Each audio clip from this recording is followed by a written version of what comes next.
So, welcome back to the Lack of Belief podcast, episode 11, part 1, production. We're going to be talking about today. We got a very special guest that I've known for, how long have we known each other? We were talking about the other day, I think we met each other in 2010 here at the Thermal Horse Park. Yeah. So it's been a while, man. Yeah, man. And it was a whole different world back then, man. Yes, it was. So, what is your name and what do you do for a living? My name is Daniel Eli Sanchez, and I'm a crew chief for production companies that cover the equestrian circuit. Cool. So, you went to college, right? I went to a trade school in Burbank for a couple of years. Cool. How did you like it there? I loved it. Yeah. You know, it wasn't really college, but, you know, I was away. And they say, like, the college years are the best years of your life. And, it wasn't really a big school, but it was small, and it was, like, perfect for me, you know, because, you know, I met some really cool people that were there, you know. And it was a trade school. It wasn't like a regular college. So everybody there, they were kind of like nerdy and stuff. Right. And I was kind of like, you know, the guy that was a little bit different. I was a little bit kind of like a hip hop backpacker type kid. And here you are, you know, there's a lot of, you know, it was cool. I loved it. Yeah. Cool, man. Cool. So what did you go to college for, and what were some of the challenges? I went to learn how to edit on Avid. At the time, Avid was the main editing system that the industry was using. So I went to learn that. The challenges, oh my goodness. Coming from the Coachella Valley, and the only computers we ever used were PC, you know? Yeah. And then I go there, and it's all Mac. And it's like, oh wow, it's like there's no right click on the mouse, or, you know, so that was like, it took a little bit to kind of get used to Mac. And, you know, I wasn't really great on the computer. You know, I knew how to edit stuff, but, you know, there was some stuff that I didn't know. So that was a little challenging, getting used to a Mac. And now it's crazy though, because now that's all I ever want to use now is Mac. Like, right. You know, they say once you go Mac, you never go back. You know, it's true, and there's a lot of, like, PC people out there. They're just like, you know, we're only using this, and it's like, nah, I just love using Macs. No, yeah. It's the only way for production. Yeah, man. So what are some of your favorite things about video production? Oh, that's a good question.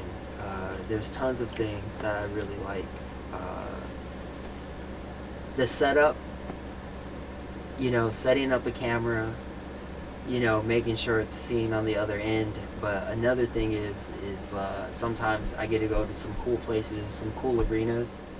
And normally if you go into this arena, it's normally full of people. But to be in a huge arena and nobody's there, it's super quiet, and you're setting up things and you're looking around. And I think for some reason, I don't know, I think that's so cool.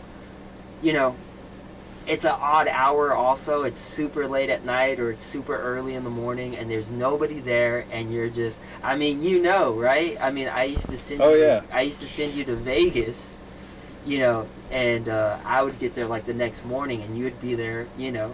Oh yeah. I don't know. It's and the first time I did it, I was like, I didn't bring any water with me, so I was like, I was dying, and then there was like no water around. Mm-hmm. So like they had the little tiny water bottles. I had to like ask somebody for water, because, you know, it was like all day long, you know, no water. So I got like parched, man, going back and forth and resetting up 2 rings like 4 times or 5 times or something like that. You know, it was and that was the first time. Second time was much better. Yeah. And it's more prepared. Yeah. But yeah, that's one of the factors, is the setup.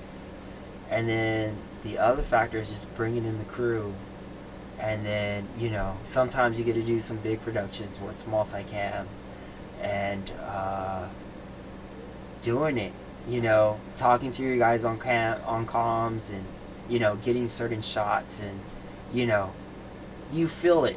Like when the in equestrian we call events classes. So when the class is done and the award ceremony is done, like you just feel it. There's something in the air knowing that, hey, that went really good. So, you know, when we do a multicam class and then the end of it, you know, that's another great feeling. And then of course the crew, you know, hanging out with the boys, and you know, it's another thing that I love doing. Sweet. Let's see here. What else we got? Have you ever rode a horse? I have a joke that I say, and I do. Wait. Is it a joke? I think it's a joke. It is a joke. First of all, no, I've never been on a horse. It's funny because every once in a while there'll be like another equestrian, and they'll be like, "Hey, do you ride on your free time?" I go, "Yeah, side saddle," and you know, it's a joke, and they laugh. When we do the Pennsylvania National Horse Show, which is in Harrisburg, Pennsylvania, we have a night that we call Hunt Night, and we actually get riders that ride side saddle. So the way how you normally ride a horse, you know, you have a leg on each side, while side saddle you have both legs on one side and you're riding it, you know, side, and only ladies are allowed to ride side saddle. That's why I say I ride side saddle. You know, it's a joke. Yeah, it is a joke. It's funny. I know. Yeah. I know. Yeah. So yeah, it's funny. Yeah, it's so. That's a good one, man. So like, you know, when we were filming Hunt Night, you know, I got on comms. I was like, oh, hold on, guys, side saddle's going. I gotta go downstairs and get ready for this is my class. But no, I gotta go get ready. I've never been on a horse. No, I have never been on a horse. So, what are your top 3 favorite movies? First of all, how dare you? I love movies. I went to school thinking I was gonna work in movies. You know. Same. You know, and what happened was I went to school, and then when school was done, I came home, and hey, real quick, does my beanie look okay? Yes, it looks awesome. Came back home to the Coachella Valley, where, you know, every once in a while they do productions out here, but it's very rare. So the only production job when I came home was here at the horse show. So, but I love movies. You know, there was a time where I was going twice a week, but normally I like to go once. When I got free time, I always go to the movies. My top 3 movies, definitely Whiplash. I love Whiplash. Yeah, man, that was actually really cool, man. I like that movie. I mean, it's gotten to the point where I watch people break down. I go on YouTube and people break down scenes on, like, you know, oh yeah, he set him up for this, he set him up for that. I love Whiplash. And then an interesting movie that I really love is the last Mad Max Fury Road. I loved it. Wow, really? And it's interesting. So my brother. Wait, so is that a new one, or is that? Yeah, that was the one with Tom Hardy and Charlize Theron. Okay, it's not the first one with the guitar. No, I don't think I've seen that one. Yeah, it's with the guitar guy. Okay, I know what you're talking about. Mad Max Fury Road. That was actually pretty dope. Yeah. It was amazing. So what makes that movie amazing is I was in such a bad mood when I saw it. At the time, my brother was in high school, and I would pick him up, and we would go. If it was Friday, we would go straight to the movie theater, and we went to the local movie theater at the river in Palm Desert. And we go there, and I go to buy tickets, and at the time you didn't buy them on the app. It was like right before that. You would buy them. You would go to the front counter. So I went to the front counter, got 2 tickets. I was like, 2 tickets for Mad Max in the XD room. And the manager goes, how old is he? And she was talking about my brother at the time. And at the time, he was like a senior in high school. He was like, 17, 18. And right. I think I told her, oh, he's this age, and she goes, does he have any identification showing that he's that age? And I was like, no. And she's like, well, are you his father? And I was like, no, I'm not. And she goes, well, he can't see it then. He's not allowed in the theater. And I was like, are you serious? And my brother is very tall. People even question if we're brothers just because of our height. You know, he's like 6'1". Yeah. I'm maybe, on a good day, if I'm standing up straight, I'm like 5'7", and my brother's so tall, and yeah, man. Yeah, and so, I was like, you know what? They didn't let us in, so I went on the app. Well, I went on my phone to see where can I see where are they playing it out also, and it was in Cat City.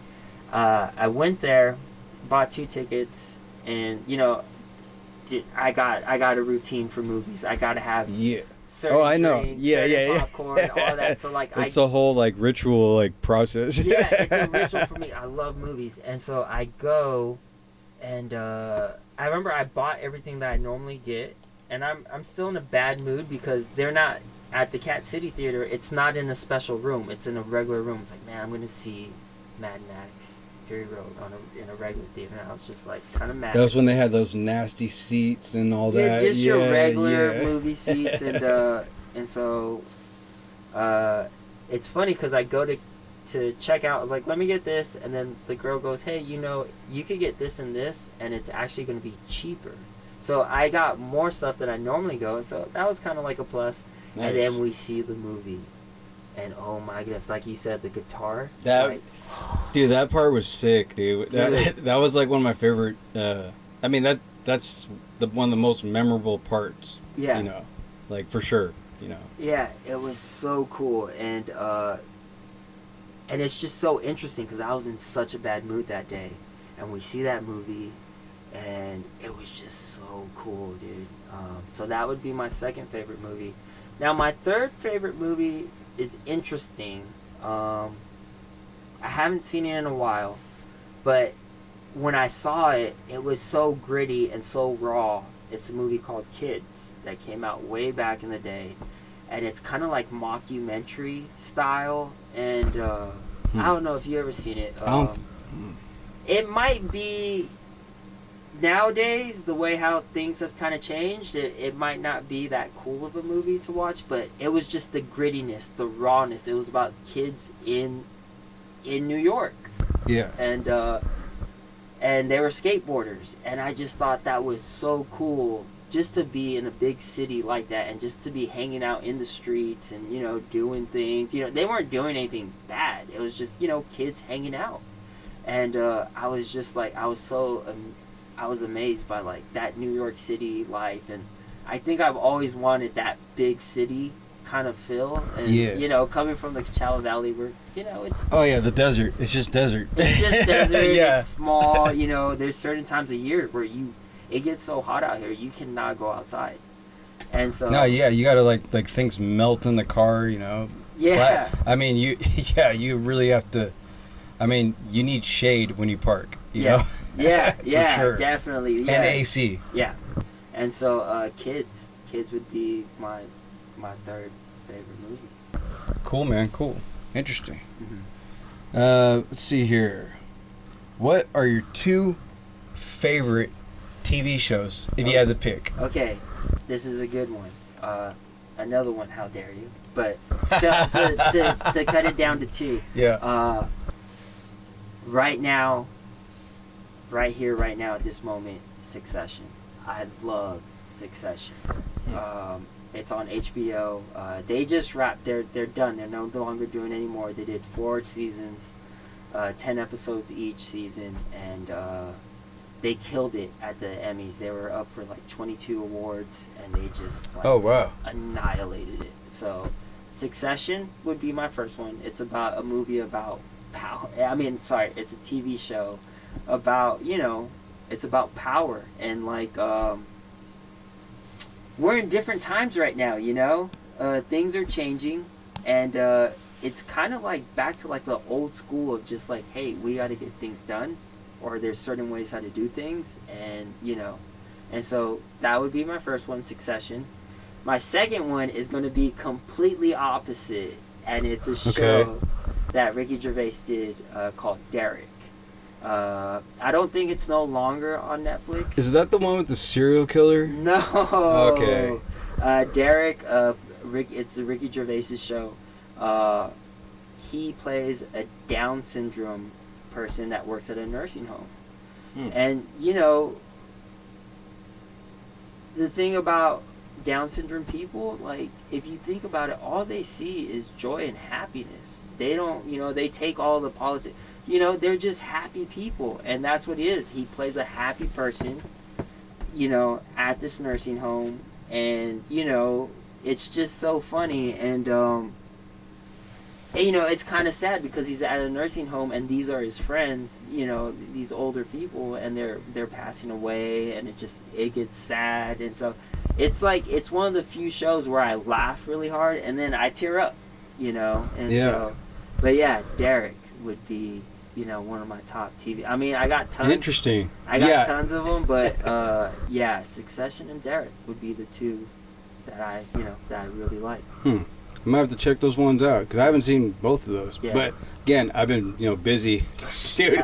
You know. Tell me about it, man. Like even getting off the road, man. Like it's like I haven't had a break. Yeah. You know, just working on side project stuff and. My God. Yeah. No, I hear you. Just hasn't stopped, man.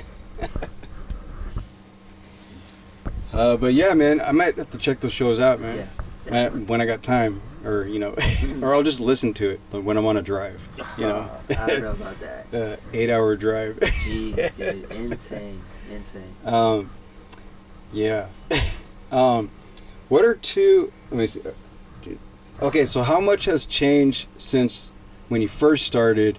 In other words, what was it like back in the day? Oh my goodness.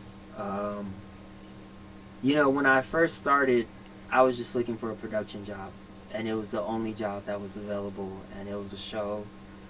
It was a production job at a horse show, and you know, applied on it, or you know, answered back on Craigslist, got a call. I remember telling my mom, like, where is this? This is off of Airport Boulevard in Thermal. Like, where? Yeah, it's like, is that the Polo Grounds? Or yeah, where, I was like, and then on the ad it said, like, you know, so many acres. This place was huge, and I was like, I had no idea what it was. And then my mom was like, yeah, it's off of Airport. And it's funny because my grandparents just lived right down the street off of Airport Boulevard, and I would pass it all the time, and I never knew where it was, or I never even noticed it. And so I worked for this company, and the person I worked for was a really good salesman. Like, yes, really good salesman. He made it seem really cool and everything, and it was my first production job, and I liked it. You know, it's production. You're behind the camera, you're doing things, and I liked it, and you know, then you got paid, and it was like, I did so many hours, and I only got this, but I liked it so much, you know. Yeah. I kind of overrid the amount of money. Yeah. And it's interesting because this person, this was my first year here in Thermal was in 2008, and I remember we did the interview, and he's like, you got any questions at the end of the interview? And like, he was a really, like I said, he's a great salesman. He was it sounded like a really cool guy. He goes, you got any questions for me? And I was like, yeah, what is this? We were sitting at a table. I was like, what is this? And it was 3 VCRs stacked up on top of each other. He goes, oh, that's my editing bay. I was like, this your editing bay? He's like, yeah, we use VHS tape. And this was like in 2008. Oh, yeah. Yeah, I remember you telling me the story. I was like, yeah, so the 3 VCRs. So there was one you played on, you would play, and the other one you recorded on. And then the other ones was to rewind the tapes, VHS tapes. And then I was like, man, you really got to upgrade the system. And he was like, yeah, we'll see. So we did Thermal. We got through Thermal, and it was really cool. And then there was nothing and you finished Thermal in the beginning of spring. And then he had nothing for me, and so it was quiet. And then summer was coming up, towards the end of summer. The 3 horse shows that we did at the time was Thermal, the Hampton Classic and Capital Challenge.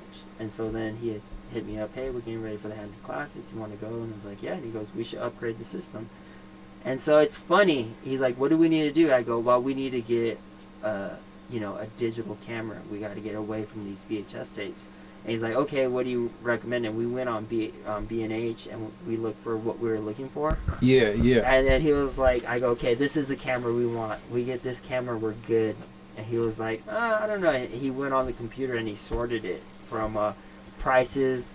He ended up. What do they have at Walmart? Yeah, he sorted it from prices high to low, and he got the mouse and he scrolled all the way down to the lowest one. And he goes, what do you think of this one? And I was like, all right, I think we can make it happen. But at the time, all the other companies had upgraded to. At the time, it was digital and it was on mini DV.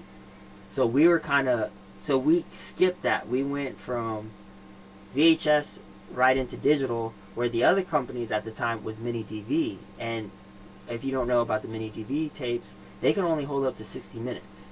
Right. So yep. You would have to. I think I still have some. Yeah. Somewhere. Yeah, and then you would have to digitize that in real time. So if you wanted to put that in your computer, you would have to play it and capture it in real time. So if you got a camera on one ring, depending on how many hours you shot to capture all that, you're going to have to, that's how long it's going to take to put in the computer. So we went straight to hard drive cameras. And it took me a second to figure it out, but we figured it out. And system was like that. Now people, if they wanted to see their round, I was like, okay, hold on, we'll punch it up. And they're like, oh, their round's right there. And so it ended up being like every year was like, it just went from doing 3 shows to like, hey, they want us to do the Syracuse Invitational, to doing 4, and then it was just went, and then hey, they want us to do Pin Oak in Texas. Yeah, Houston, Katy, Texas, yes. Man, you were out there with me, dude. We did it a couple of times. So yeah, it was exciting because every year we were getting offered to do more shows and more shows. And then it stopped. We started losing contracts and stuff, and I couldn't imagine why. Yeah, and it's funny, and but we had a pretty good schedule. The big indoor shows we weren't doing anymore. I mean, we were doing some of the biggest ones: Capital Challenge, Harrisburg, Syracuse. Syracuse is no longer around, but Capital Challenge, Harrisburg, still around, still super big shows, and we were losing contracts to those, but we still had a good schedule. We had good cam ops that came in, like yourself, and they came and they left because they weren't treated right. We were. Yep. We were. It is what it was, and I ended up leaving. That I got to a point where I couldn't deal with with that company, and I ended up leaving. And I thought I was done. I thought I was out of the horse world. I thought, okay, I was like applying at car dealerships, in the Coachella Valley local stuff, and wasn't even getting callbacks. And wow, yeah. I mean, dude, when you put so much time and invest into production and editing and all that kind of stuff, dude, I mean, you're kind of screwed. Yeah. like I mean, you can't work at McDonald's. You know what I mean? Dude, like they won't call you back. It's like you're like overqualified or you're, you know what I mean? It's like it's weird, It was funny. I was like, man, I'm probably gonna have to get to the point where I'm probably gonna have to apply, at a McDonald's. My money was running low, and then Oliver Kennedy called me up and he goes, hey, I got a show for you in Vegas. He goes, as a cam op, would you love to do it? I was like, of course. And then he's like, okay, I booked you. I was like, oh, cool, I got a job. But we were, it was like midsummer, or like it was towards the end of summer. I was like, the Vegas show's not till November. It's like I got a gig, but it's not for another couple of months. And then I think 2 weeks after that, he called me and he's like, hey, can you help me out do my Capital Challenge show? And I was like, oh, Capital Challenge. Now there's a nickname for Capital Challenge. and it's capital Punishment. Everybody calls it that. And I was like, oh, capital punishment. I was like, man, my first job. And I was like, I need it. I'm going to do it. And I did it. And my first day there, there's a pizza place right down, like 2 blocks down. It's called Lido's.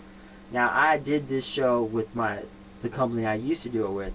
Right. And it's a show that at the time when I did it with the old company, it started on a Saturday and finished on the following Sunday.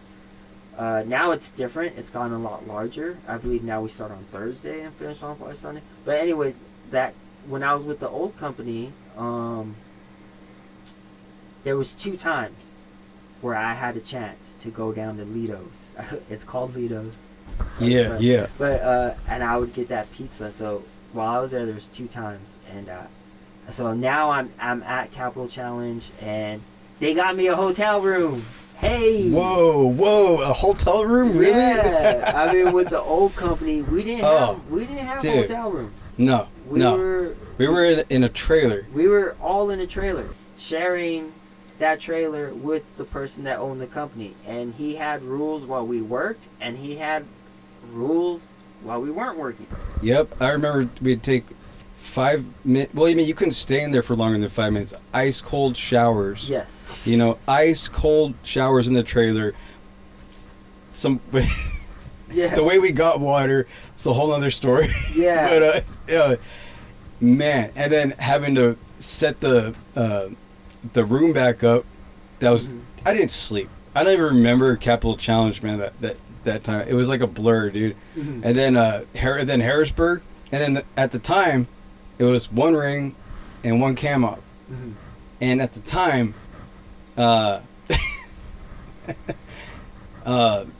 so we make it through Capital Challenge, right? And then Harrisburg. We stay at this really nice hotel for Syracuse, right? No, we were going to Harrisburg. Remember we stayed at that hotel? In Harrisburg? In Harrisburg, we on our way to Harrisburg. On our way. Well, actually, before we took like a day in between or something like that, and he got us like this super nice hotel. We felt like kings or what? Yeah. Oh man, dude, it was like the shadiest hotel, man. Like, you know what I'm talking about? You're not bragging about the brag. Yes, I'm not trying to brag. It was called the Bragg Motel. Yeah. It was something else. It was something else. You man. had to make sure the doors were locked because there was, a lot of shady things going on outside that. But yeah, I remember. Yeah. I know what you're talking about. Yep. Yeah. And then, and then we go to Pennsylvania, Harrisburg. Gets a little better. They have showers in the back. Oh yeah, real showers in Harrisburg. In Harrisburg, yeah. So that stadium, they do a lot of things, and one of the things they used to have like hockey teams, and so we found the showers that the hockey team used to take showers in, and that's where we would take our showers at. Yep. We thought we I don't know, we were so happy. Like the living situation got a little bit better because we were the trailer was now inside the arena. The arena is huge. Yeah. That arena in Harrisburg, and whatchamacallit. So it got a little bit better, but the show was more brutal. It was bigger, and it was still 1 ring. My God, you remember that? And then there was another show that like a rodeo show, which was cool. But after 10 days, straight of that one wasn't a blur. Yeah. But because he had to be on it, man. Yeah.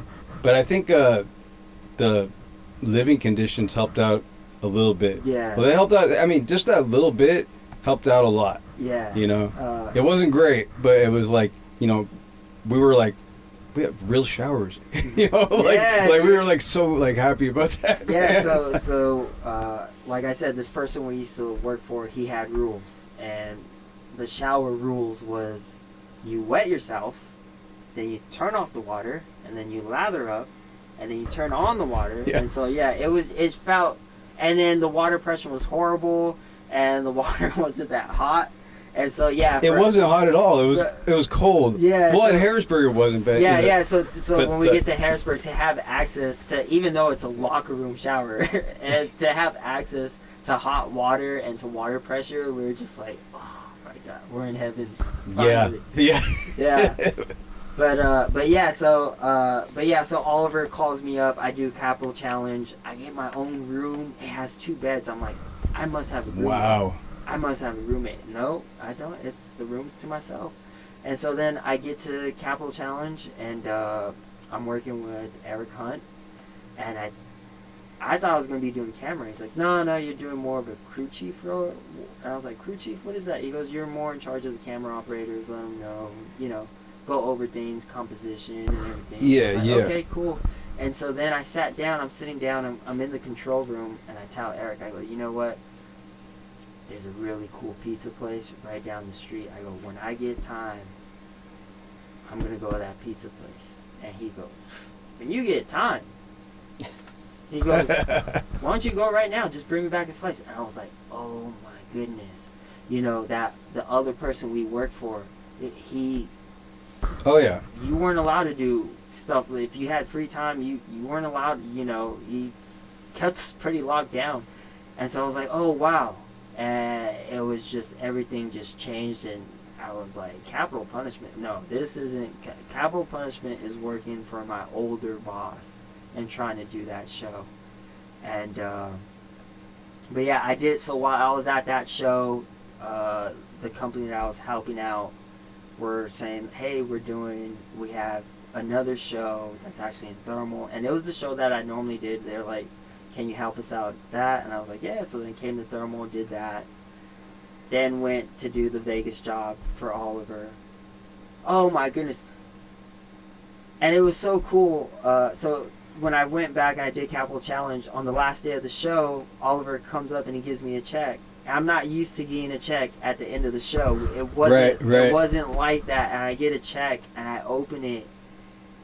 And I remember he told me how much I was going to be getting paid. And I was like, day rate and then, the per diem and everything. And I never really added it up. I was just more focused on work. And the checks that I was used to getting with the older company. So now here's my first check with a different company. And I open it and I'm like, dude, I like literally almost like teared up, man. I was like, oh my God, this is how life was supposed to be. I thought it was going to be like this from the jump. I thought I was going to be making money like this from the jump. But, with the other guy, he had counting pennies. Literally counting pennies. Yeah, his budget and everything. He said, Eli, this and this costs, you don't know about this and this. And so here I am with the other company and I get paid this. I'm like, oh my goodness. And then, but yeah, so finished Capital Challenge, came back to Thermal, helped the live stream company, which at the time just covered Grand Prix and 101, and then went to Vegas, did that show, got paid very well, treated very well. Nice. Got my own hotel room, Yeah. I had done Vegas before, but it was with everybody in one room, and including the person that we were working for. We were all in one room, and it's just like, man, you get your own room. It's like, whoa, and so did that, and then Thermal, the winter circuit started up again.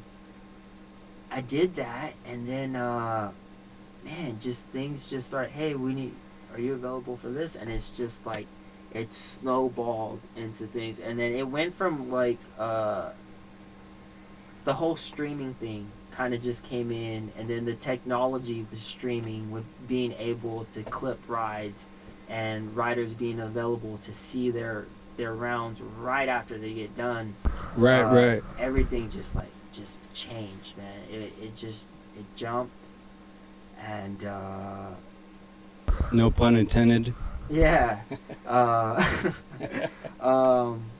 Yeah, technology's just, and I got lucky, the companies that called me were actually really cool people, and they really go out of their way to make sure that I'm good and yeah, it's insane. So Thermal went from Hits to Desert Horse Park, new ownership, and they brought in a different company to do the video, and they heard about me and they asked, like, could I help? I was like, yeah. And so I helped.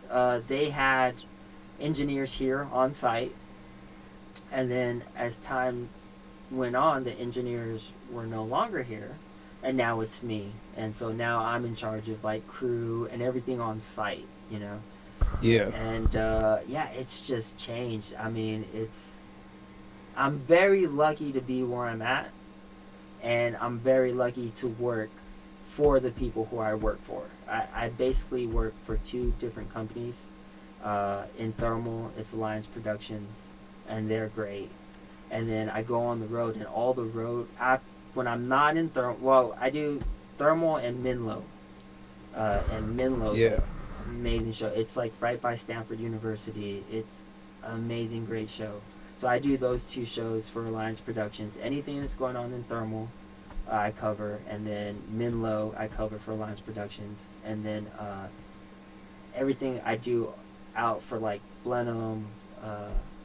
It's Blenheim, Capital Challenge, Harrisburg, Washington National, and then the Las Vegas show for Blenheim. That's all with now Equine Network, and the person right above me. Well, the person above me is Eric Hunt, and Eric's great. I've learned a lot from Eric. Yeah, super smart dude. super smart dude. He's a little rough on the edges. Well, from the East Coast, man. Yeah. He's from Rhode Island. That's how they are, man, from the East Coast. He's from Rhode Island, and he's pretty upfront sometimes with me, and but he's great. And the person above him is Beth. And dude, hopefully she watches this. Beth, thank you for everything you've done for me and my crew. Whatever little issues we've ever had, she's always like, she's gotten to it, and like you could tell. Yeah, she's great, man. She's great. Yeah. Thank you as well. Thank you, Beth. She doesn't only make. It's like, if we're complaining about something, it's not like, all right, I'll fix it for you. It's like, no, she does it with care. And yeah, she's the best. Beth, yeah. And so yeah, and now it is what it is. My my career is what it is now, which is like, I don't know, you get a shot of this place. It's like, it's insane. Oh yeah, I mean, I you see all that? This is our control Boom. room in Thermal, and yeah, it's this from Behind me. That's where all the noise is coming from my mic. I mean, when I was with the old company, it was a PC computer that he bought from Best Buy, and we were using, I think there were like maybe at the most $300 cameras that they had purchased from Costco. Oh yeah, I remember. Yeah, I mean the cameras were smaller than the tripod head. It was kind of like embarrassing, Kind of Oh yeah, like yeah, and no umbrella, no zoom umbrella, controller, no monitor, yeah, no floater, no, right? Nobody. No lunch breaks, No. right? Whole different world, man. Yeah, whole different world. So, like and then when it rained, still no umbrella. no. Like, but you can't. But Wendy, I remember one time in Texas, Pin Oak, right?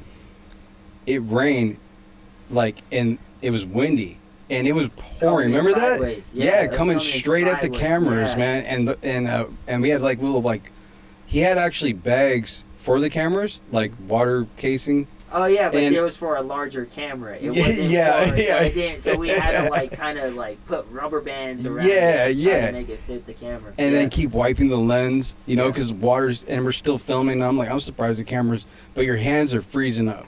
They're starting to seize up, and it's like, man, I don't even know. I hope this class is over soon, man, because I don't even know if I can finish this one, man.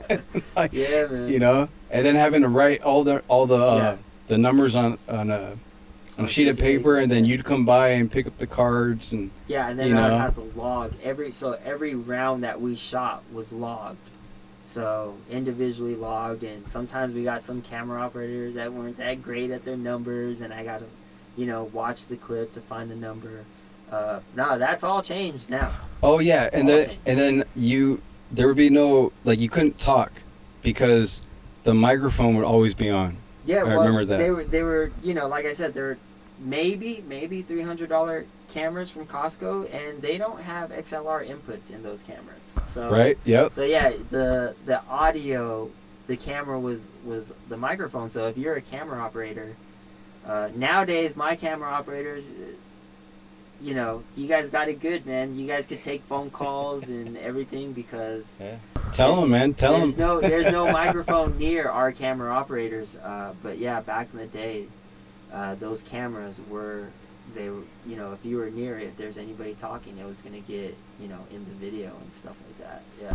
Yeah, you had to like tell people sometimes, like, hey, can you guys keep it down, Yeah. or talk over here because the camera's picking it up. You know? Yeah, man. Yeah, back in the days. Yeah, all's changed now. Now everything's super cool. Oh yeah, way better, man. You treat the guys like gold, man.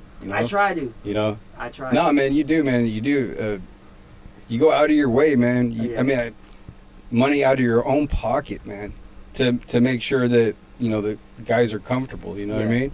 Well, you know what? My theory about the camera, about being a camera operator, is that you're on an island with your own thoughts, and you're just kind of, sometimes it's like a assembly line. You're doing the same thing over and over, and if you have a bad thought, to me, it's just growing and growing and growing. Yeah. By the end of the day, you're miserable, or your week could be miserable. So my theory about the camera operators, if you can make them happy, and they're having, if they have good thoughts, the footage is going to be good. And that's what it all comes down to, is the footage for the writers, So yeah, I try to go out of my way to make sure they're happy. Because if they're happy, the footage is going to look good. But if they're mad, then they're going to kind of do a half-ass job. And, Right. Not as good. So yeah, I that's something I try to do, is go out of my way and make sure they're good and happy. Cool, man. Well, you do a good job, man. Thank you. Yeah. Let me get to another one here. Let's see. Okay. What are two of the funniest moments that you've experienced on the road? If you had to pick two. And I'm talking about like in its entirety. Man. I don't know. I mean, it's definitely with you.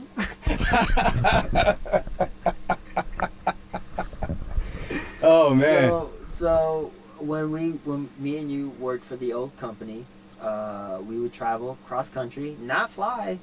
Nowadays, me and my guys, we get to fly cross country.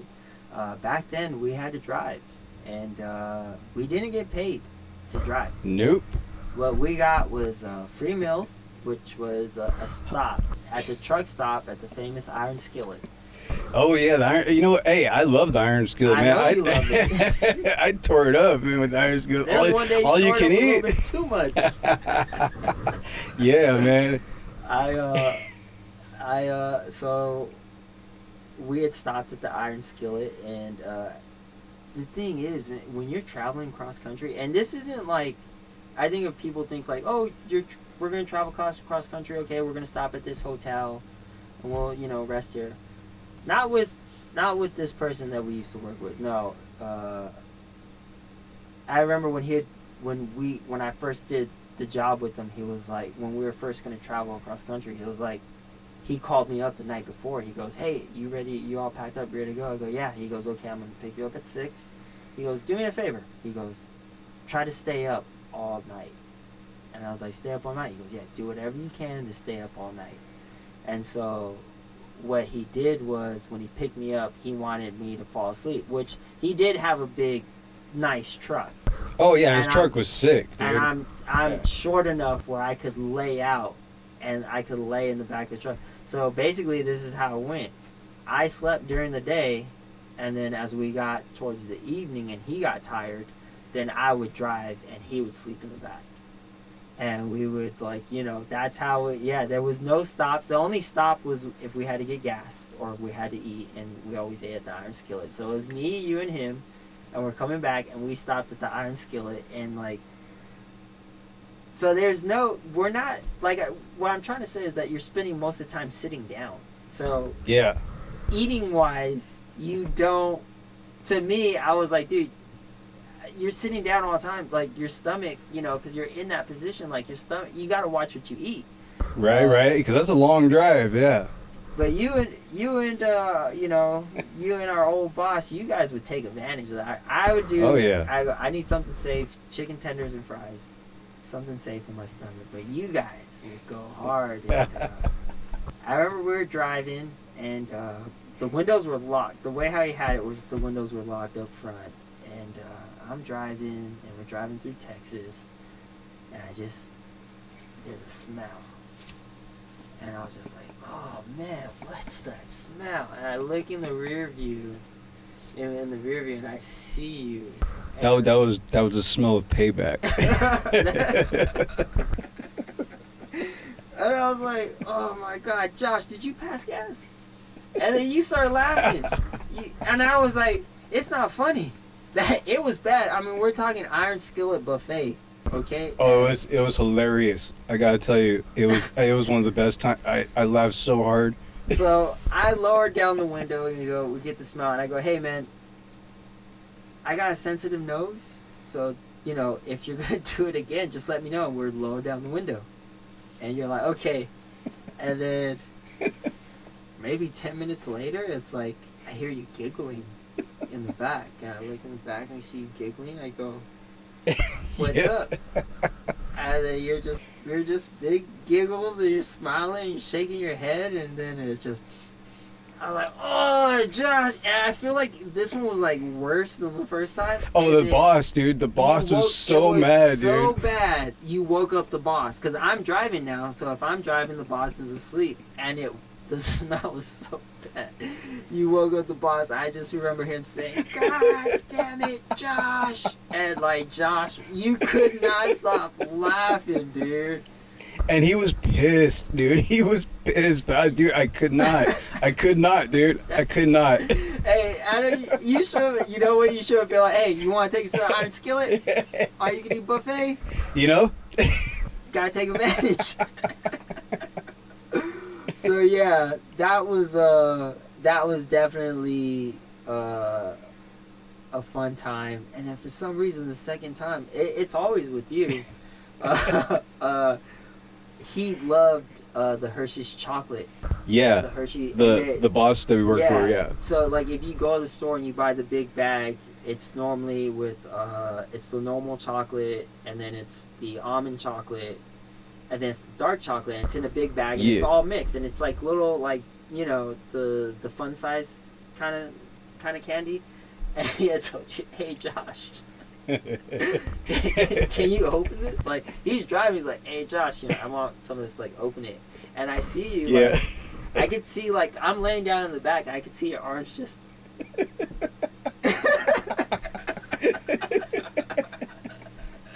and then you just really, and at the time you did not lift weights, you did not go to the gym. No. It's funny because, and I was burnt the hell out. Yeah. Man, after those shows, man. Yeah.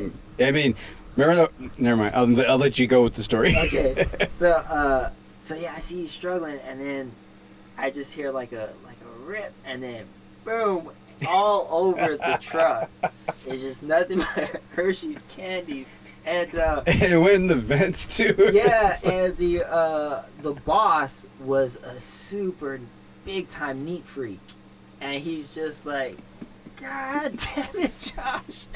And so I'm laying down in the back. I'm laying down in the back, so my head is behind the driver's seat. You're in the, I'm in the back where I'm by the driver's seat, and my feet, are by the, the passenger seat, and I feel like you're reaching and trying to You ain't right, man. You ain't right. Trying to clean up the candy bars. I could feel your hand by my feet. So I was like, so you're reaching down and It's pissed, and I feel your hand by my foot, and then I go with my feet, and I squish your hand, and I go, Ree! And for some reason, I don't know why, if I try to scare people, I do like a pig noise. I don't know why, I just think it's so funny. And you just got scared, man. And you got me good, man. Yeah, and I laughed so hard that I was like, oh my God, Vid, you gotta pull over. Do you remember? I was like, Vid, you gotta pull over. You gotta pull over. Like, yeah, man. It was just, for some reason, those are the two on the road things that stick out the most. It was just, I mean, I'm pretty sure there's tons of stories. Oh yeah, there's tons. But those are the two that that come to mind when you ask me that. Yeah. It was funny. It's just funny, good times. It was, man. It was, especially that first one, man. I mean, I think this conversation comes up every so many often. We talk about, oh man, I think when we're with the crew, and I'm like, man, there was this one time me and Josh did this. So yeah, it's funny. Two funny stories. Good stuff, man. Yeah. Good stuff. Let me see here. Okay, what are 5 crazy moments?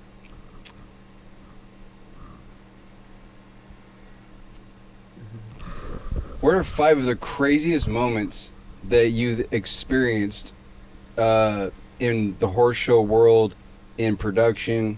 5 of them. 5 of them. 5 crazy moments. It's a good question. This is a dangerous sport. It's funny because we got a lot of new camera operators, and they think that, oh, it must be easy to ride a horse. Like, the horse has a mind of its own. Oh no! I mean, as in you just get on the horse and the horse does everything for you. No, it's not like that at all. And so I've seen some bad falls.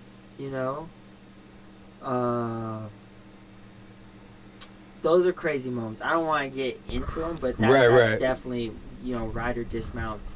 I've never seen a death. I could say that. I've been luckily a human death. Right. Yeah. But I've seen some bad ones. So that would be one, right?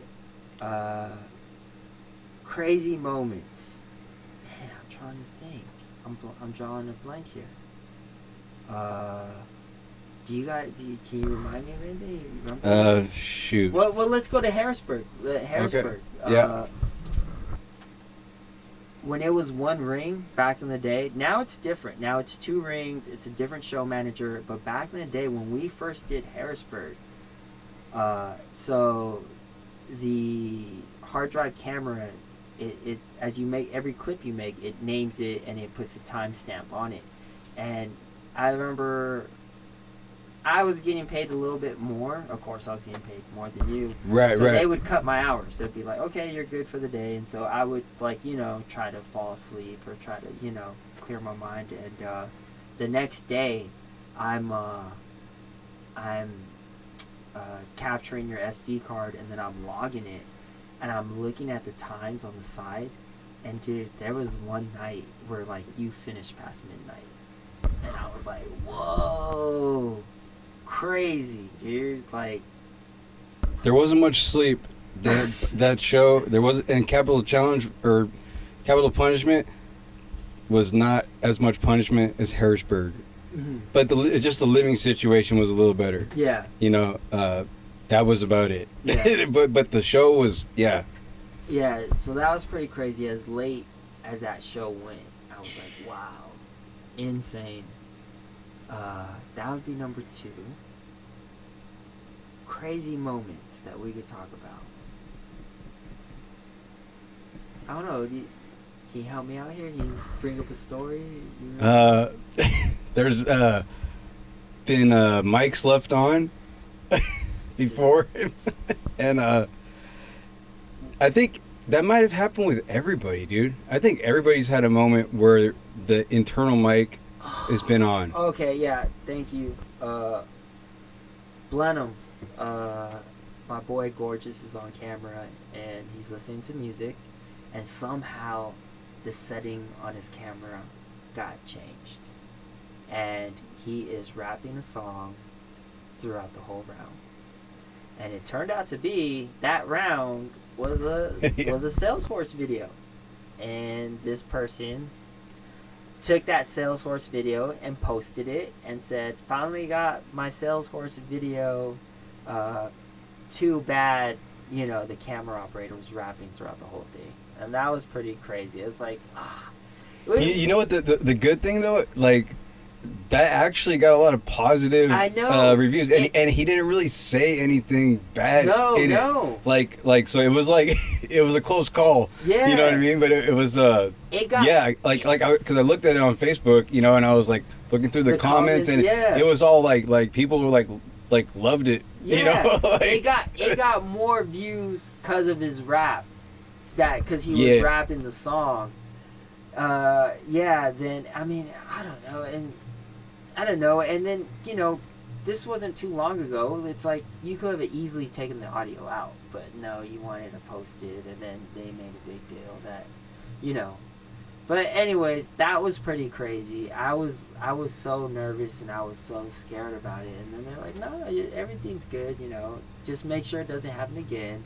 But yeah, I don't know how. Like we set the cameras, and somehow the settings on that camera got switched to internal, and Gorgeous is right there. He's filming, he's listening to music, and he likes the song, so he's rapping throughout the whole song, and that was pretty crazy. Yeah That was pretty crazy. It's also pretty cool though, because it was like crazy, but then it was also like it was one of like the only times where it was crazy but good, with people saying stuff on camera. Yeah. I've said things on camera back in the day, like, and I knew the camera was recording, but in Pinocchio, but that's a whole nother story. Yeah. We're not even gonna go there. Yeah. But yeah, man. Yeah. Another crazy story is when I was working with our old boss, and we were in Maryland. So he would drop off. We had a larger trailer that he would leave in the East Coast, because we would do a lot of East Coast shows.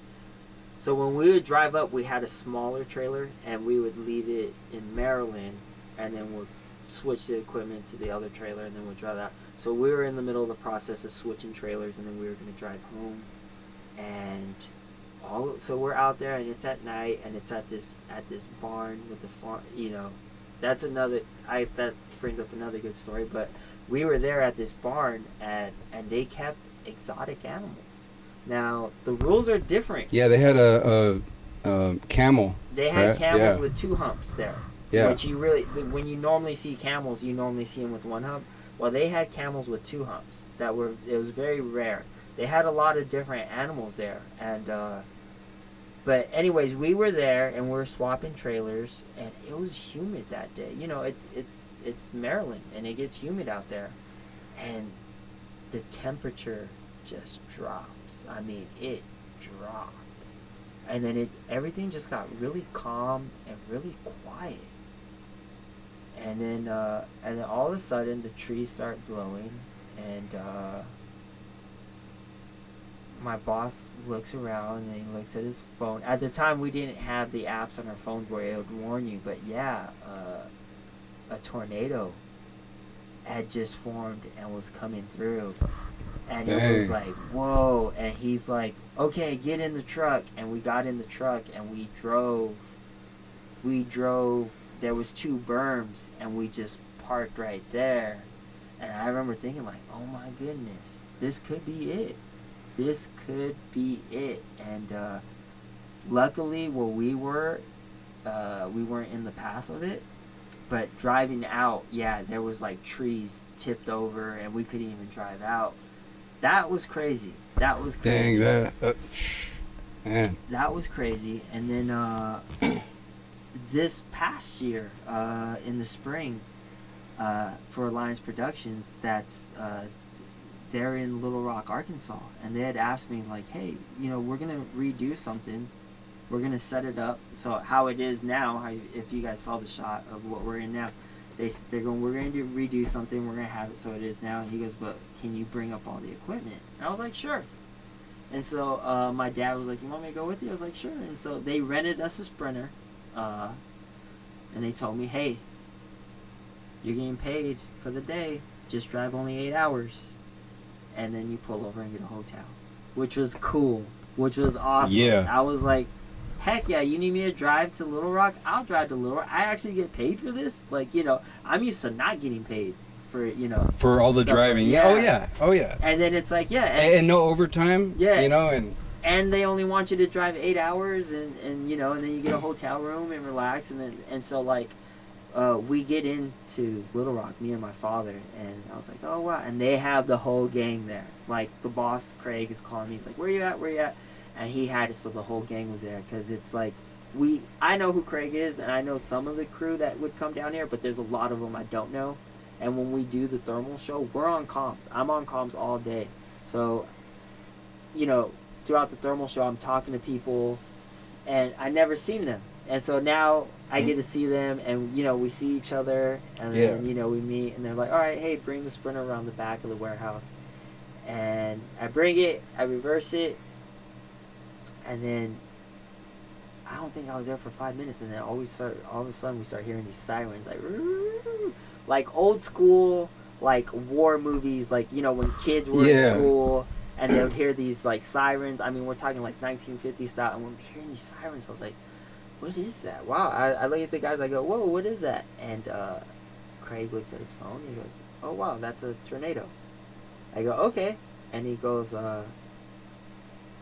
damn, another one?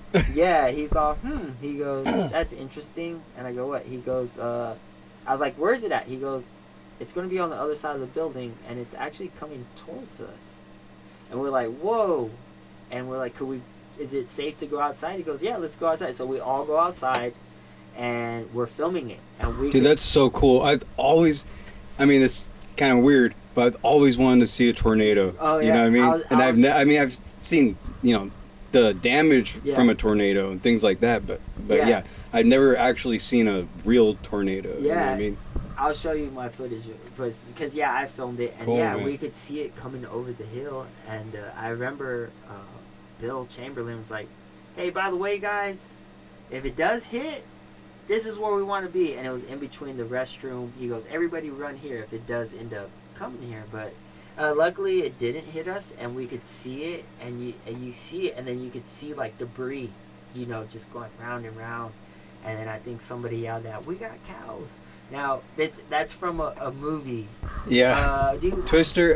There's one called Twister, and there's I know what you're talking about though. Oh, yeah. Man, I think it is. Or there's a newer movie that came out. Okay. Where they're like, they do like kind of like the Blair Witch style, like the handheld camera, but it's like done like professionally and all that.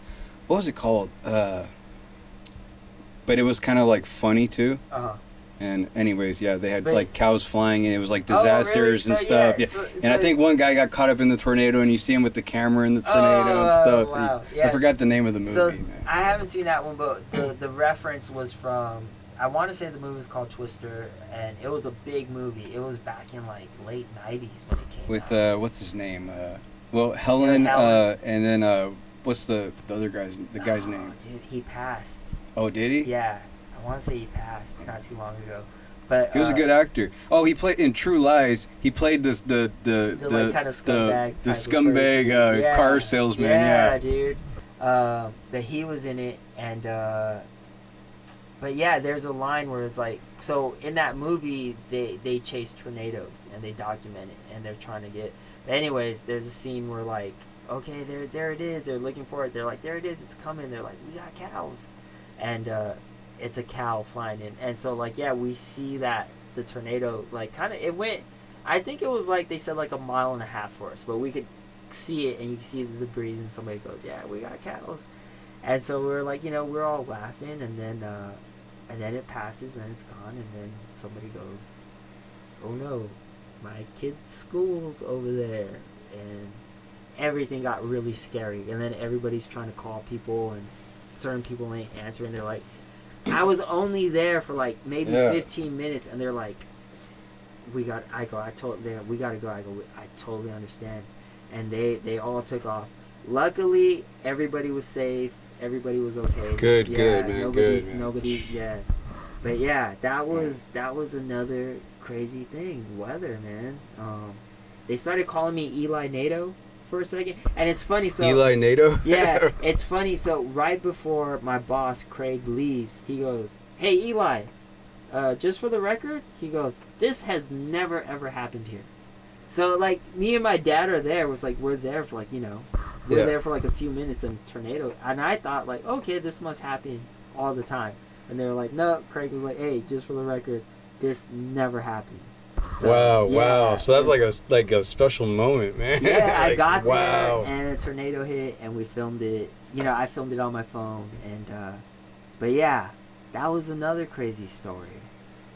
Man, and that's 4. I can't think of a 5th right now. I'm so sorry. I mean, do you know? I don't know. Oh, I mean, there's tons. Yeah, there's tons. Yeah, I mean, we could go on and on about crazy stories, but but yeah, that's cool, man. That's good, man. That's awesome, dude. That's so like freaking cool, man. I want to see that footage too, man. I'll show you the footage. Yeah, it's pretty crazy. But let me see what I got here for you. Oh, okay. This is a little different one. Okay, so what? Okay, so what are your thoughts on the state of the world right now and the good and the bad? If you could predict, okay, like this year, right? Good and bad. Mm-hmm. If you could predict, just this year. I would say the state of the world, it's scary, right? It's super scary. There's a lot of things going on, and I don't know, man. It's like when I get into season, the outside world, I have no idea what's going on. Right. We work really long hours. We work a lot of days, really long hours. Normally I'm at the horse park at 6. If we have night classes, I'm leaving the horse park 8:30, 9 o'clock at night, and I'm just going straight to bed.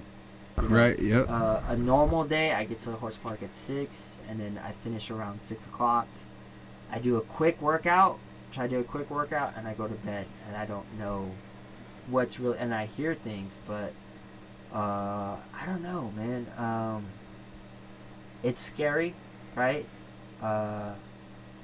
It's almost too scary. And, I've heard somebody say that we've done so much damage to the world that there's like no way we could repair it. Yeah. And yeah, dude, I don't know. It looks dark right now, and it's kind of crazy. It's like, how do we fix it? And it's just, everybody has to come together, but I don't see people coming together. It's like the rule, the new law about them stealing stuff. Like, okay, it's not a big deal. Like, it's just a slap. Oh yeah, like it could be like, I want to say like up to like $1,000 or something. It used to be like 300. Yeah. I don't know. Yeah, I mean that alone. I mean, there's so many factors, but that's like a big factor. I have a couple of people that work with us in thermal that normally work, I want to say at Ross, and I'm like, normally when we do the schedule, it's like, okay, what days are you available? What days are you not? And lately they've been available, and the reason why they're available is because everybody's stealing stuff and nobody's buying stuff. So the store's not making money, so they can't have people. They don't have the money to, Yeah. I mean, that's just one of the factors, It's like, right. I don't know. So it's like, what do you? I mean, if you could predict, what do you see? Good happening this year. For I guess the world or the U.S. or I mean. I don't know, man. We are in such a hole right now, and then we have such a big hole right now, and like I said, there's so much damage that's already been done. Can we fix it? They say we can't. It's scary, man. It's super scary, and I think the only way we're gonna fix it is everybody comes together. But man, it's just our structure is so different, right? We change things. I was listening to your mom's podcast, And your mom's podcast was saying about when she went to school, if you did something wrong, you got a slap on the hand. Nowadays, you can't do that.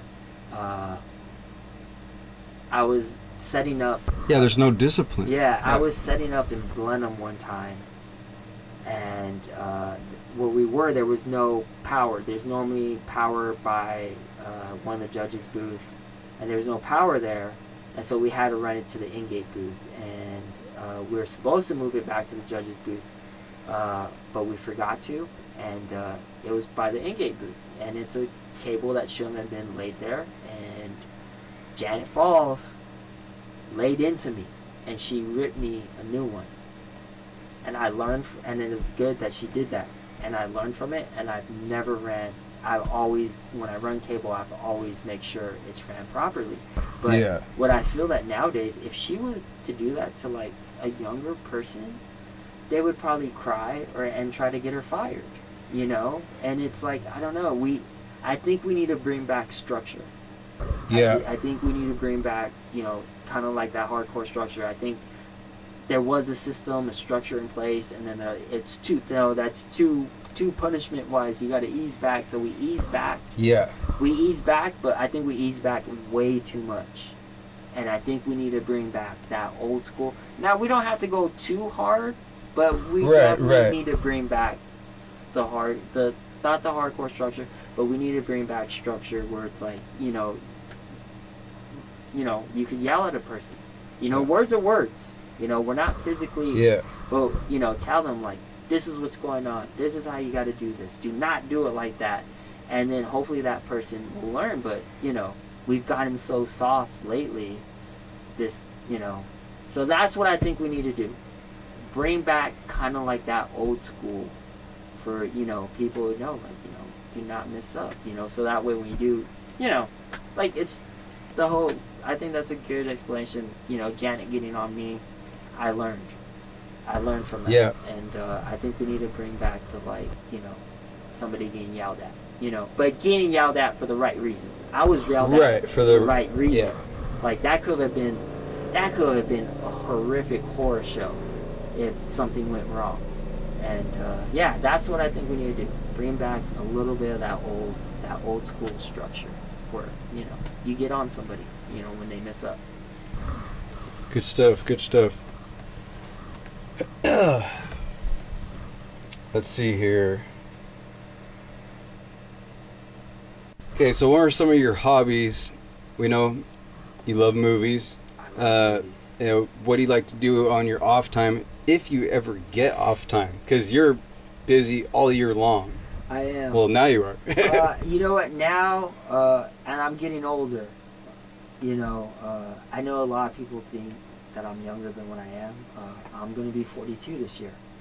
And I'm not, you know, as my boy Gorgeous said one day, he goes, "Hey, Eli, you ain't no spring chicken."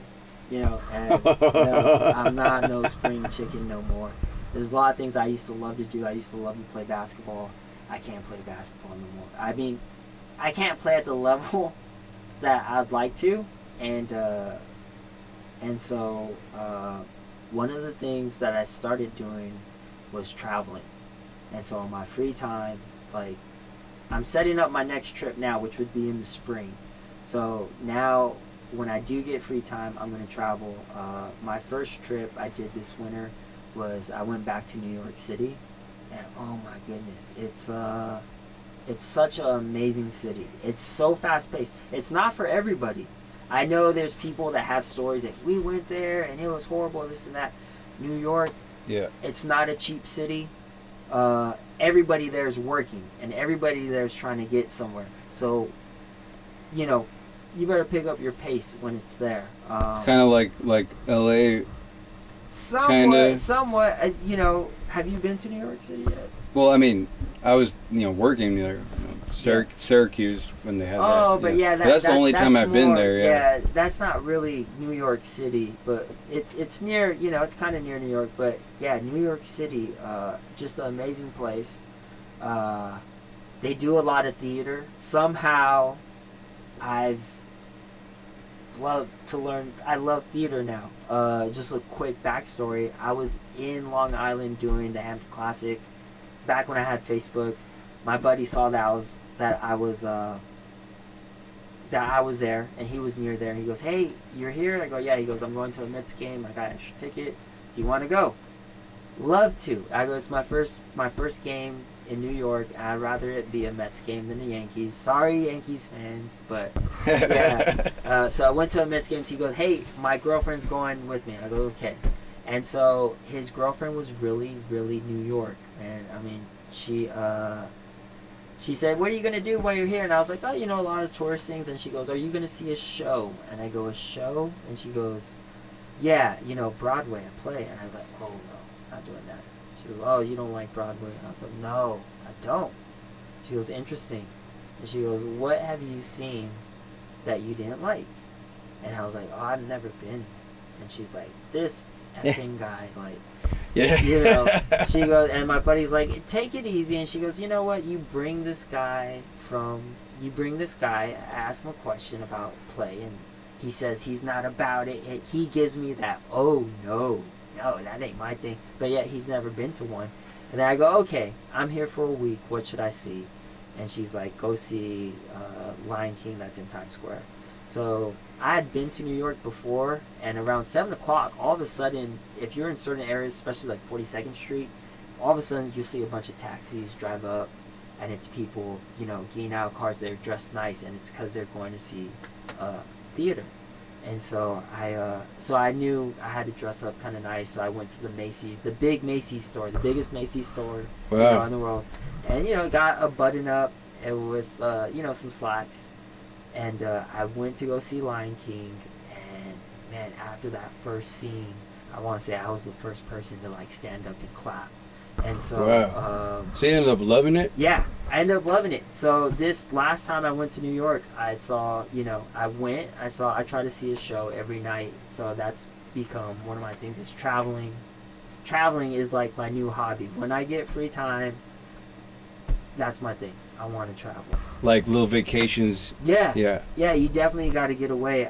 It's funny, I was telling Mike Morvick, who works for Alliance, I was like, "Mike," because I did my East Coast indoor run. It's insane. And it's before the East Coast indoor run starts, I'm in San Juan Capistrano doing the last 2 weeks. So it goes San Juan Capistrano, you finish on Sunday, and it's about 2 hours away from where I live. And then I fly out Monday, get to Maryland, start setting up Capital Challenge, and then we do Capital Challenge. When Capital Challenge is done, you got 1 day off, and it's a travel day to travel to Harrisburg. Yep. And then you do Harrisburg, and then now you haven't done this one with me, but when Harrisburg finishes, we do Washington. And like now, so Harrisburg used to finish on a Saturday, now it finishes on a Sunday. And Washington starts up on Monday.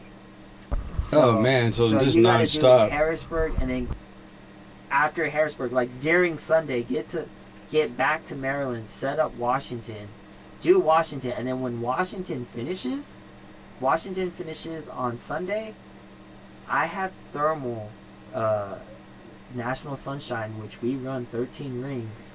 That starts up Wednesday.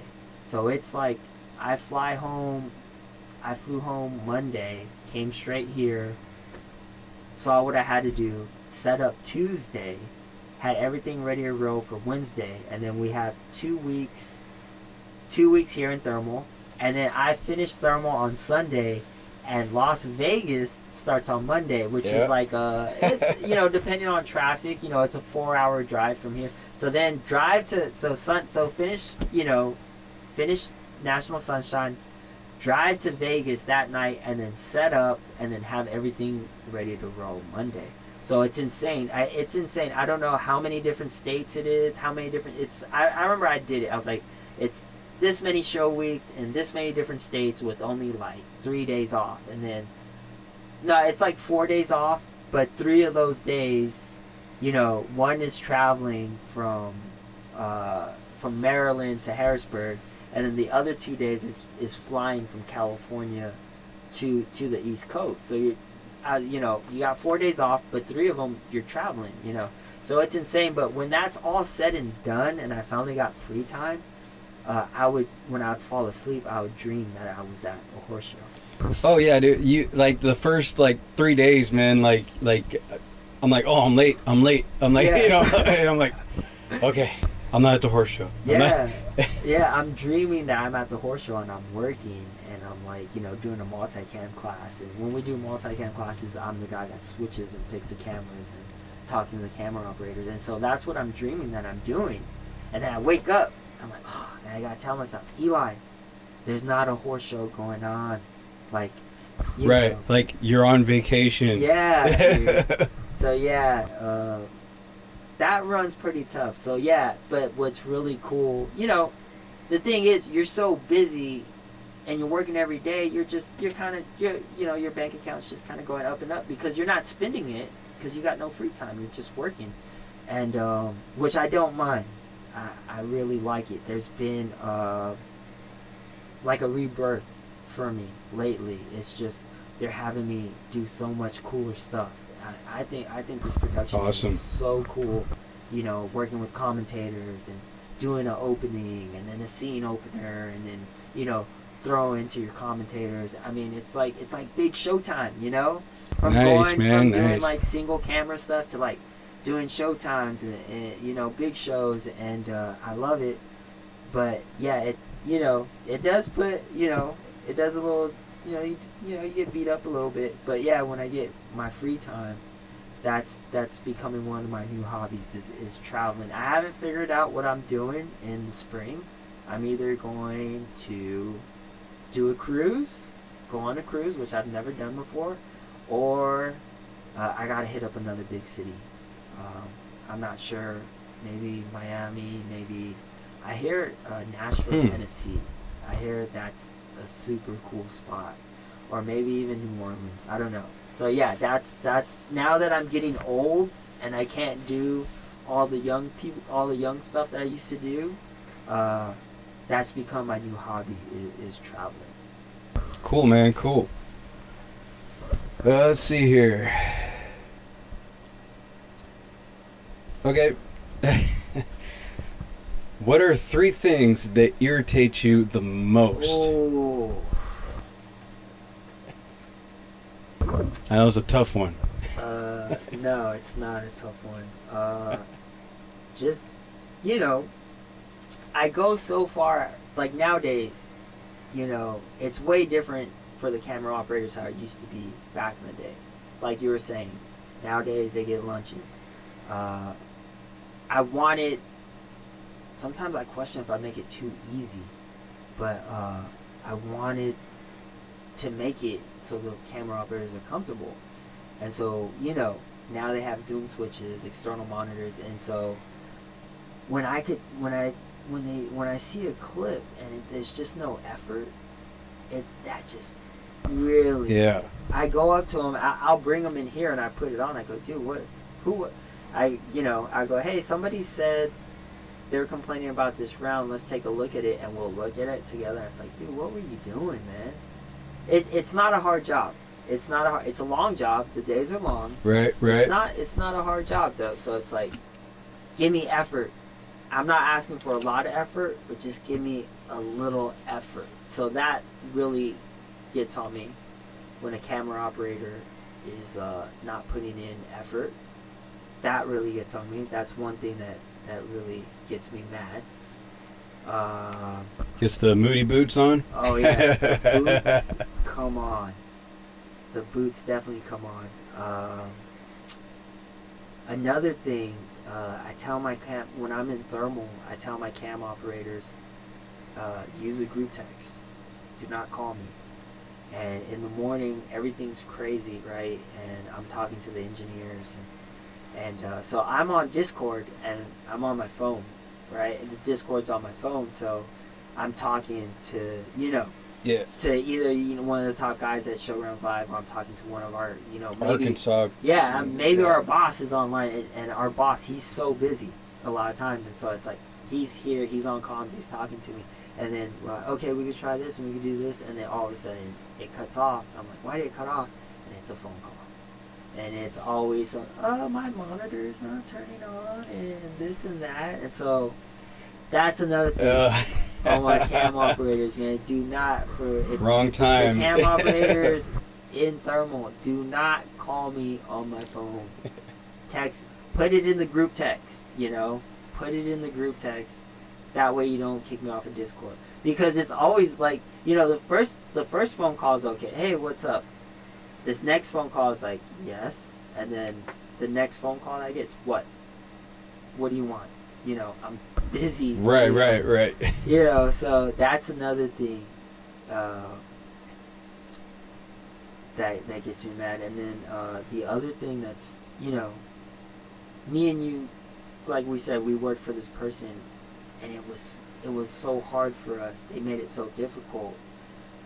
It's how easy it is now. And then the pay, Oh, man. My guys nowadays, you guys get paid way better than what I used to get paid. What I got paid when I was with the other company. Oh yeah, and we were on payroll. It wasn't like a day rate. Well, at least for the cam ops, And then you'd work overtime all the time, but he would never pay you overtime. No, you would get straight time. He would just transfer that over to like the next week, which I'm pretty sure is not legal. Yeah, so we would work a 2-week pay period, and if you went over 80 hours, it was overtime. While he would only pay you if you worked over 80 hours. He'd only pay you for 80, and then he would take the rest of the money and carry it on to the next pay period. Yeah, and it was minimum wage. And I got a little bit more. I eventually. For the cam ops. For the cam ops is minimum wage. I eventually got it to where I was getting paid overtime. It took like years. I was with them for 10. I think in my 7th year, I finally got overtime, and but then he cut my hours. So man, yeah. So I didn't get overtime. Yeah. Whenever he could cut me, he's like, "Okay, you're good to go." But which was kind of cool because I was like, "Okay, now," because for me, when I'm at a horse show, it's just a horse show. There's minimal free time, So that's another thing. Is just the camera operators. If I hear them complain about something, I was like, "Dude, you have no idea. You have no idea how good you have it." So that would be the other thing, Yeah. But I guess they would have to see, how it was back in the day for them to realize how good they have it. Yeah. Or, like, you don't really have a respect for something unless you've done it. Yeah. You know what I mean? Or been through it. But then again, they don't necessarily have to go through it. I don't think, some do, Yeah. but some need to put out in the rain, with no umbrella, with whatever, with trash bags and, with a clipboard that you had to, make sure that didn't get wet also, you know what I mean? And still write down the numbers in between rounds. Like, dude, it's a whole nother beast, man. Yeah. And no floaters. Yeah. What floaters? What's a floater? Somebody like what? I get a break. A break? What? Yeah. Your lunch is on the water and drag, man. So and you have to bring your lunch with you. Yeah. So nowadays the way how we run in thermal is we have floaters that check on the cam ops and give them water and give them little snacks, and then they give them lunch breaks. Where back in the days where your lunch break is when your ring was on break. Nowadays it's a lot easier. So that's another thing when people complain. It's like, dude, you have no idea. But yeah, I remember. I know this is about you, but I remember the first day showing up, man. I was sick as a dog, man, for the interview. Mm-hmm. I was sick as a dog. But I brought, like, back then, you had DVDs, right? Yeah. And I started the snap stuff, and all the side stuff. And at that time, a sole proprietor, you needed to make it a business. So I actually made it a business, right?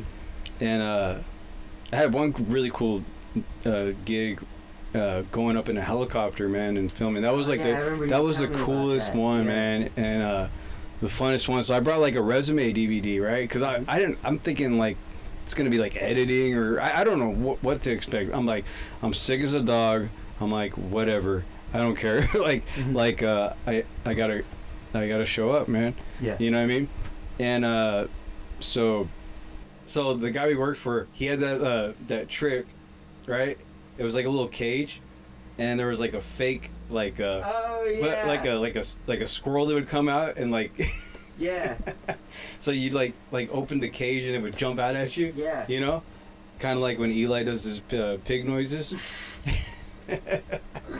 But yeah, man, and then you know drove me in the golf cart because he had a golf cart, Yeah. his own, I believe. Drove me over to Jumper One, and that's where I trained, and then after that, he says where we separate the boys from the the boys from the men. And yeah, anyways, yeah, then after that was to Pin Oak, and yeah, dude. Yeah. A lot of good times back then.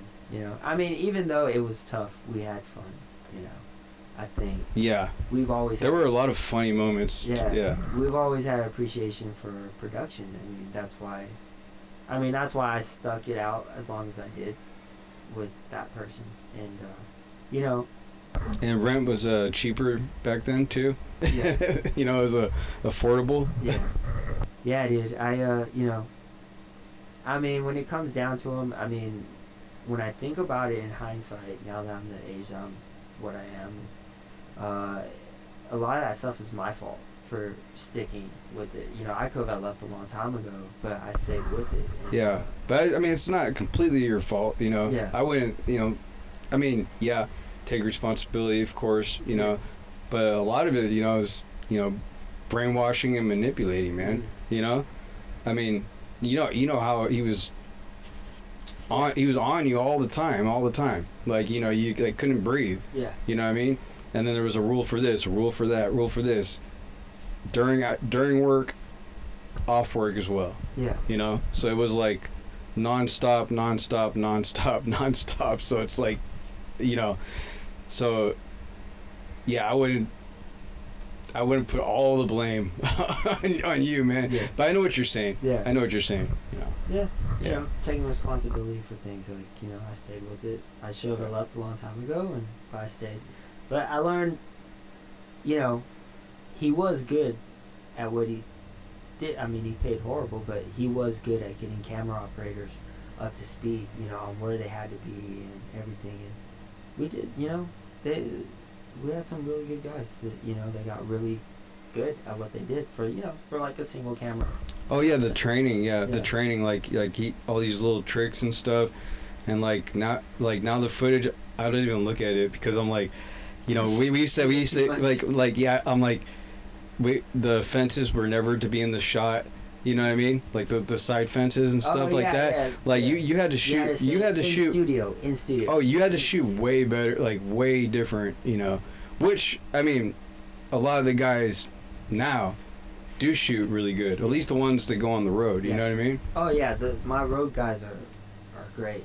You know, those guys. It's a good group of guys, and they bought into the system that I have, and they do great. Like, you know, they do a good job. I'm really happy with them. Some of them have branched out, like yourself.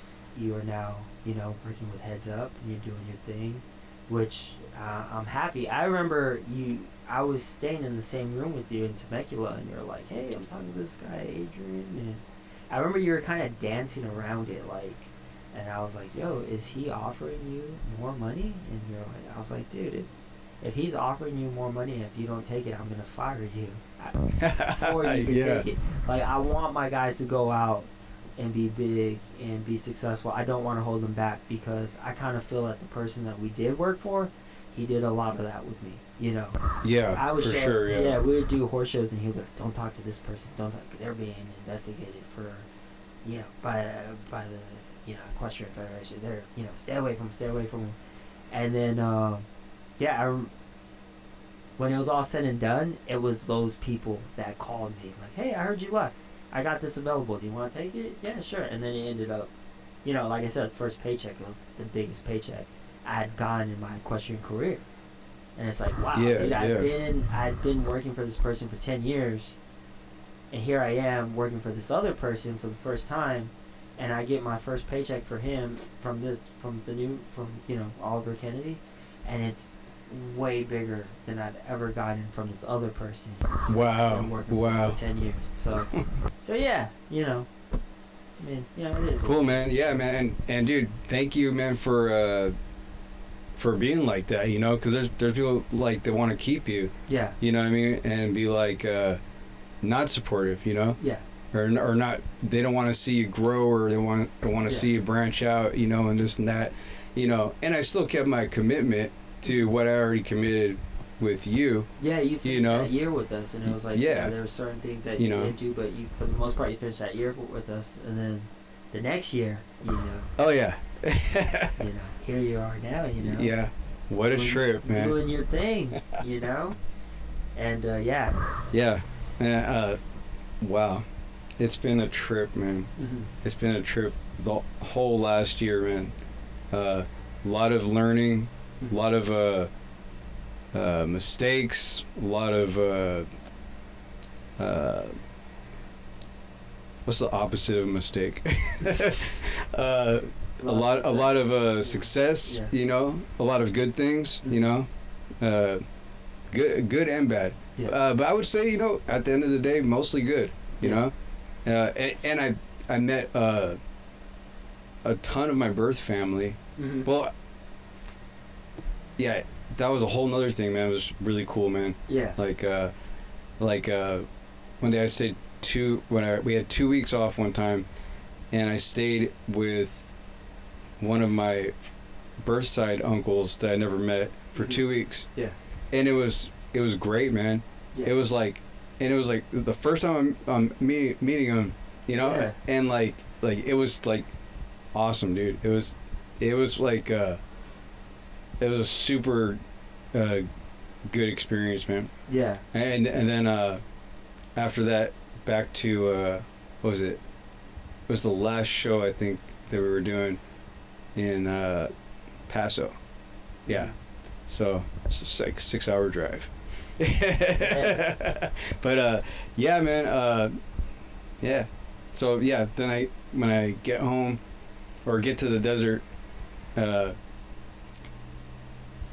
I'm like nonstop working on projects and this and that, like, so it's like I feel like I haven't even got a break, man. Like after that last show, like just, and then what's happening in the world, man, all the stuff that's changed. Like I wasn't even like you said, work, not even paying attention to what's going on, you know what I mean? And then all of a sudden you hear all this crazy stuff, Mm-hmm.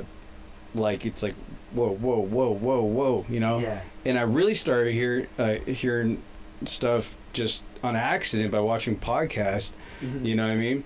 And not even looking for stuff. And then like it was like towards the end of that show, like in I believe it was in November. Mm-hmm. And I took like December. I mean, we didn't have anything in December going on, mm-hmm. but I was like, I mean, if someone called me up for work, I would probably work. Okay. But I was like, I'm taking December off, dude. I don't care, dude. I was gonna say, I got something for you. I know. I was like, if Eli calls me, I'll probably go, man. Or I could hit up